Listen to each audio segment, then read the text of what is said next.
There are two covenants in the world of creation, the greater covenant and the lesser covenant. The greater covenant is, by its very nature, more vital than the lesser one.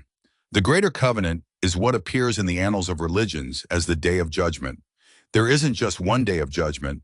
Rather, to the number of subsequent religions sent by God, there are days of judgment. The lesser covenant is the test of faithfulness to the appointed center of the covenant. In Judaism, it was Joshua. In Christianity, Peter, and in Islam, Ali. That is to say, this covenant safeguards the believers from misinterpretations, whereas the greater covenant is a test of the true understanding of the purpose of God in creating man. Turning to examples of the greater covenant, we can say that the Jewish people's faith in God was tested by the coming of Jesus, and the true adherence of Christians to the teachings of Jesus was measured by their acceptance of the dispensation of Muhammad. And today there is no escape for any man of faith from judgment, whether Hindu, Buddhist, Jew, Christian, or Muslim. For the day of gathering of all nations, meaning all the peoples of the book, has come.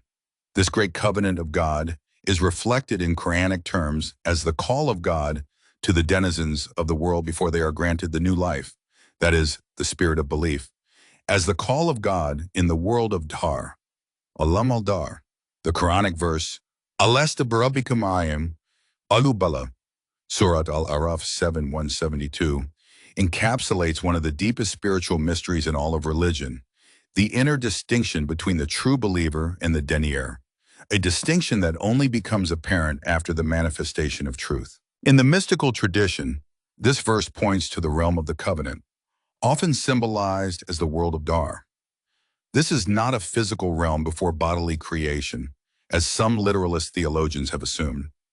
Rather, it refers to a spiritual and timeless moment, the metaphysical plane where the soul, confronted with divine revelation, must inwardly respond. It is in this same context that Rumi, in the Mathnawi, states, Chun kebi rangi asiri rang shad, Musa ba Musa dar jang shad. When the colorless became captive to color, Moses was found at war with Moses. This couplet speaks of the pre-manifestation day state of the believers, the state before the appearance of divine tests, when all the people of that religion were in the same state of being considered believers, and no outward separation between faith and denial had yet occurred. Colorlessness symbolizes this undivided unity, a realm where all souls stand equally before the potential of belief. But when the divine light dawns, when the manifestation of God appears in a new form, then the word of separation, kalimati fasliya, is revealed. It is this word that unveils the hidden veils within human hearts, exposing the sincere and the hypocrite alike. Just as sunlight distinguishes shadow from light, the appearance of the manifestation causes a division between the ones with sight and those deprived of it, not by force but by revelation. The reality of each soul is exposed by their response. Baha'u'llah affirms this in a tablet to Salman. In the court of God, all names were one and the same, until the word of separation was uttered. Then came the distinction and division among the people, manifest and clear. Every soul who was confirmed in the word Yea, Bala, attained unto all good. This Bala, this Yea, is not a word of the tongue, but a response of the soul. It is the inward recognition of God when he appears in a new form, in a new garment. Many outwardly pious souls of former dispensations failed to recognize him in his new manifestation. Though they once claimed belief in the very God who now addressed them again, they denied him because of his new robe, his unfamiliar appearance. They failed the test, for they clung to the form while rejecting the essence. The realm of Tar, then, is not a tale of atoms gathered before time. It is a spiritual station, repeated in every age. Each time God manifests himself anew, he in effect asks the same question again.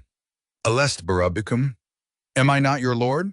And each soul replies, not with words, but with recognition or rejection.